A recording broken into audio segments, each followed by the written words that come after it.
حلقة جديدة ومتميزة من هذا البرنامج مرسى الفن. نلتقي مع مجموعة كبيرة من كبار الشعراء والمطربين. أيضا نلتقي في هذه السهرة مستمعينا الأعزاء مع الشاعر الكبير الأستاذ محمد الكرامي، مدير سابق بالمقاولين العرب وعضو رابطة الزجالين والأغاني. يكون معنا أيضا الشاعر الكبير فرج البرهمي، رئيس مجلة شعراء الأحلام ونجوم الأقلام الإلكترونية وعضو رابطة الزجالين وكتاب الأغاني. أيضا الدكتور حسن سلطان، شاعر ومساعد أمين عام حزب حماة الوطن لشؤون الصحة، نائب رئيس شعبة الصيادلة بالفرقة التجارية بالإسماعيلية. هيكون معنا أيضا الفنان المتميز أيمن العربي، والشاعرة الكبيرة الأستاذة شمال الليثي، والشاعر الكبير الأستاذ علي مرشدي. طبعا كل الشكر والتقدير للشعراء الكبار، الشاعر الكبير علي بن عبد المجيد والشاعر الكبير شريف اليتيم. يا حبيبي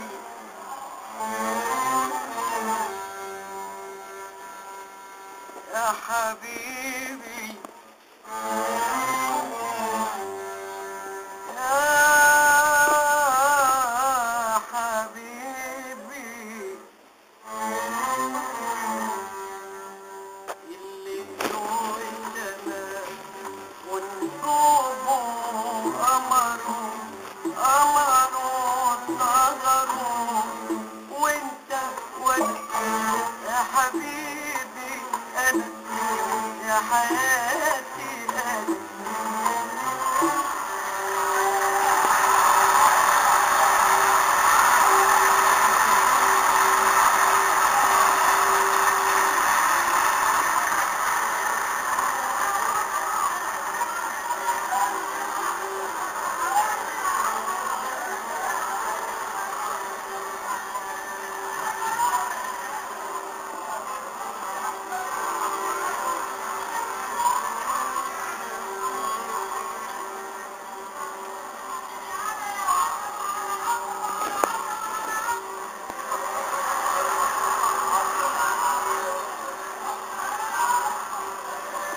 يا حبيبي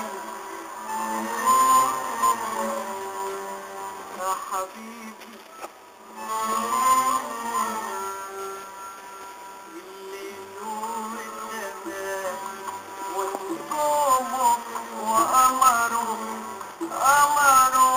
صغره، وانت وانا يا حبيبي انا يا حياتي انا.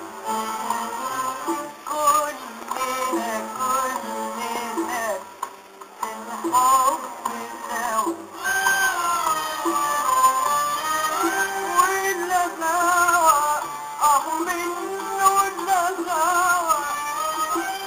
والغاوى منه الغاوى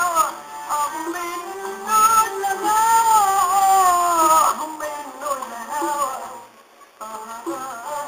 الهوى يدينا الهنا ويقول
كل سنة وانتم طيبين.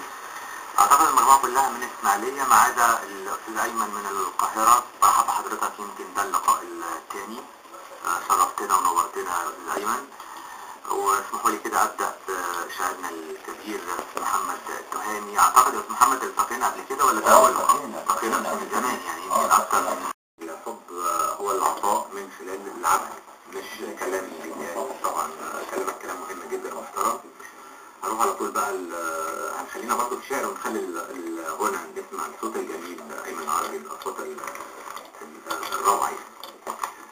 استاذه شيماء، في هذا الاطار الرومانسيه والحياه الزوجيه والمشاعر الجميله، وما بين احيانا فتور في بعض اللحظات واحيانا اخرى زي ما بيعيشها على طول كده الحاج علي، يعني بتبقى حاجه من الحب للمستمعين. فين الحاج علي في الحلقه يا استاذ؟ لا الحاج علي مش لا، هو المستمعين والناس كلها عارفه مين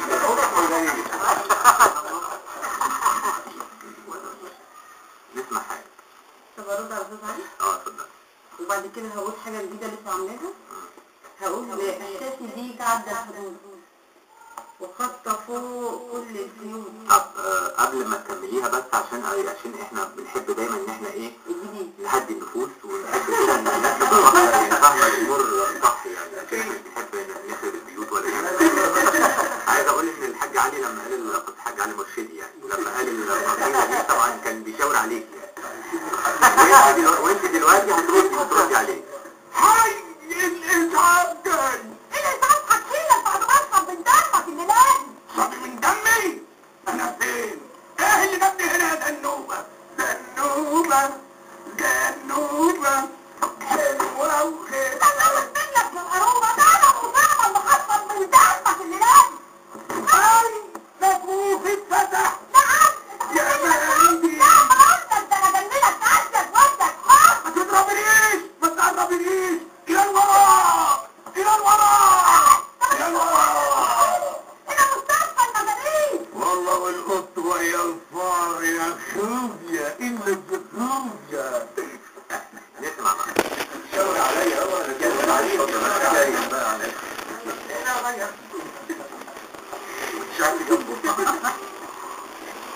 طب هقول احساسي بيك عدى الحدود وخط فوق كل القيود.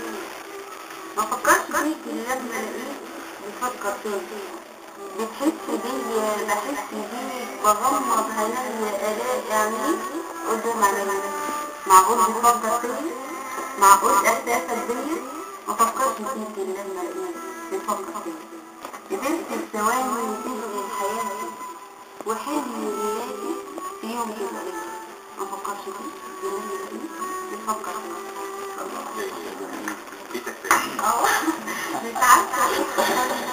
مش عارفة جرالي ايه، حتى الحاجات كتير فرحة ومليانة حلم وكمان مليانة خوف من كل حاجة، خوف على أغلى حاجة، ويمكن أهم حاجة هي خوفي عليك. لقيتني بحبك أكتر وحبي ليك يكبر، مش عارفة أعمل. إحساسي بيك عدى الحدود وخط فوق كل القيود. فكرش فيك لما بتفكر يعني بتبقى الحياه جميله قوي لما تبقى المشاعر دي ما بين اتنين شعراء يردوا على بعض طول اليوم يعني. لكن لما يبقى واحد شاعر والاخر ملوش في الشعر، فزي ما الحاج علي قال بيبقى العطاء، يعني بيبقى في وسائل اخرى للتعبير عن الحب، هي بالشغل وبالعمل وبارضاء الطرف الاخر. وانا متابعك الحقيقه وببقى سعيد جدا ان انا بشوفك في الفضائيات وبشوفك في قنوات كتير، وبسمع صوتك من الاصوات الشعبيه الجميله قوي. يا ريت كده نسمع منك حاجه.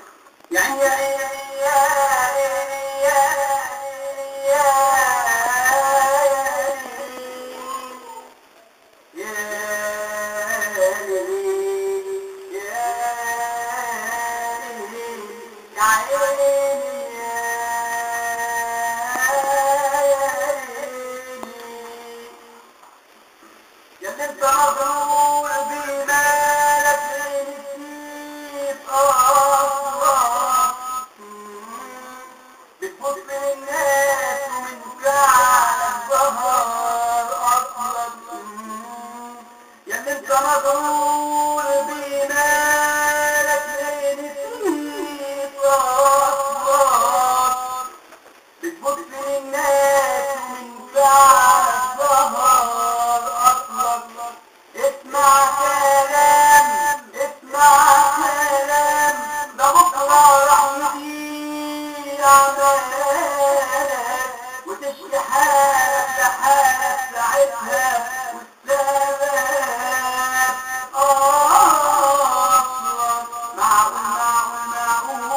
معقول يا دنيا معقول يا دنيا معقول كده فينا قلوبها بالشكل ده معقول يا دنيا معقول كده فينا قلوبها بالشكل ده قلوب بتقسى وكمان بتنسى قلوب بتقسى وكمان بتنسى واحنا عشاننا كان غير كده معقول يا دنيا معقول يا دنيا الأخ ليه يكرهوه ويبيعوا ليه علشان جنيه والابن ليه يخالف ابوه يا ناس حصل في الدنيا ليه هو الجنيه غيرنا ليه هو الجنيه غيرنا ليه هي الفلوس تعمل كده معقول يا دنيا معقول يا دنيا. الله يرضى عليك. يعني عايز اقول ان الفن الشعبي على فكرة يعني مظلوم شوية خاصة في هذا العصر. يعني الناس معتقدة ان الفن الشعبي ده يعني ايه حاجة كده ماشي حالك يعني. مدرسة يكونوا على الفن الشعبي على المهرجانات. لا انا عايز اقول ان الفن الشعبي صعب مش سهل يعني. هو المطرب الشعبي على فكرة يعني اقوى الاصوات هو المطرب الشعبي لان هو ممكن يغني يعني اغلب ومش اي حد يقدر يغني حتى لو كان موهوب قوي ما يقدرش برضه ينجح في اللون الشعبي. انا سعيد بلقائي بيكم. يمكن الوقت عدى معاكم بسرعة وعدينا هذه السهرة بالتعارف من خلال اعمالكم واكيد طبعا في استكمال في الحلقة القادمة. بشكركم كل الشكر والتقدير شاعرنا الكبير الاستاذ محمد التهامي، الشاعر الكبير الاستاذ فرج البراهمي، الشاعر الكبير دكتور حسن سلطان، الفنان الكبير ايمن العربي، والشاعر الكبير شيماء الليثي، والشاعر الكبير علي مرشدي. وطبعا كل الشكر والتقدير للشعراء الكبار الشاعر علي منوفي عبد المجيد والشاعر شريف اليتيم.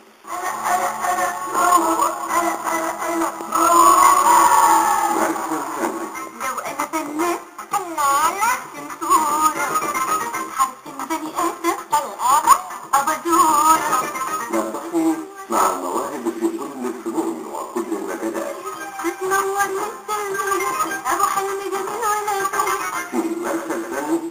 المبدعون يلتقون. الهندسة الإذاعية إنها الدشائر. الإعداد والتقديم